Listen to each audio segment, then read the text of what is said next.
just would like to go through on the program because we're short, might be na short tayo ng oras.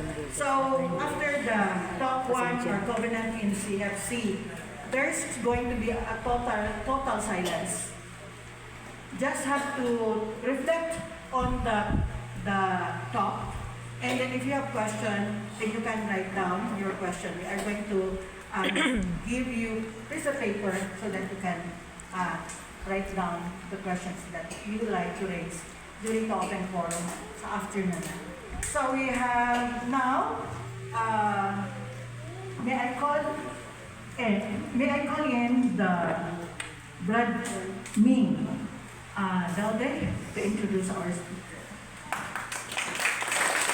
Again, good morning, mayong buntag, brothers and sisters. Today is October 25, 2025. We are on talk number 1, titled Covenant and Couples for Christ. Our speaker birthplace is from Plaridel, Bulacan. Tagalog si Brad. He is happily married to Sister Kay Loriano of Zamboanga City.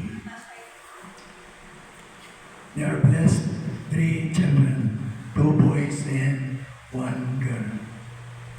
Service in CFC, Chapter Head West 1. They joined Couples for Christ 1996. Tagal-tagal na.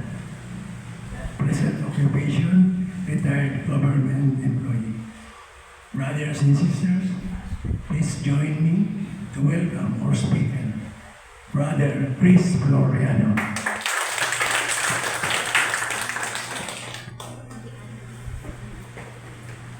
Thank you, Brad Ming. This morning, I'm going to talk about our covenant in the CFC. I know all of us have this Trinidad Todo covenant, especially aking mga nuevo, no?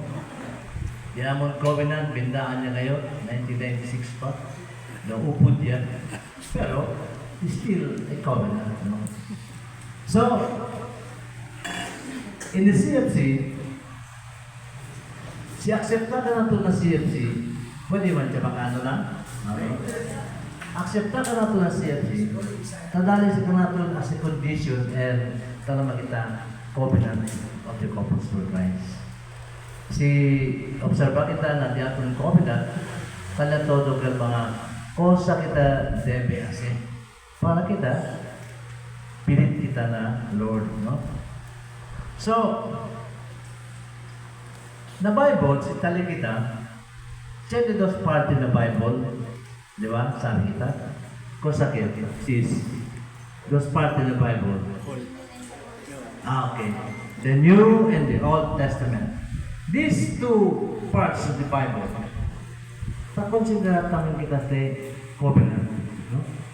Covenant kami sa kita tamen, jadi kita covenant with God by virtue of our baptism. Cuando about sa kanaton, sina kita direct covenant with the Lord, no? So, we need to understand more about covenant. What is a covenant?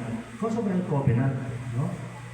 A covenant is a solemn agreement between parties through which they commit themselves to certain relationships, tasks, obligations, or ways of living. It is a solemn agreement. Meaning to say, hindi si ordinary agreement lang yung pipila kita nakamino, no? It is a solemn. When you say solemn, it is God's blessed covenant. No? Can you see it? It is the ordinary covenant, no? So,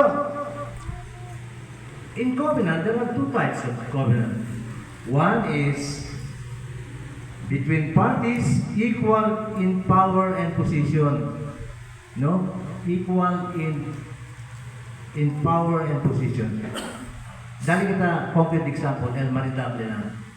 And marinable, tiyan kita equal power and position. Tiyan, di ba? Though the husband is considered the house and the head of the family, pero tiene el mujer igual lang deseo, power and position. Sino el mujer? Hindi pwede niya el marido. Di ba? Kaya man laba ko nila, kaya man cuida ng mga bata. El marido, trabaha, adali suporta ng pamilya. So between the power equal in power and position. Another is between parties unequal in power and position. Hindi igual in nila position pati power. Example, yang conquer yata ka nation na otro nation, no? Yang conquer sila. Este conqueror, dali sila military protection while they exact loyalty and tribute. Kasi kita kamu loyal ka namon, dali kamu ninyo taxes, dali kamu ayuda ka namon, dali kami kanyo safe military protection. Amo si two kinds of covenant, no? Equal in power, pati unequal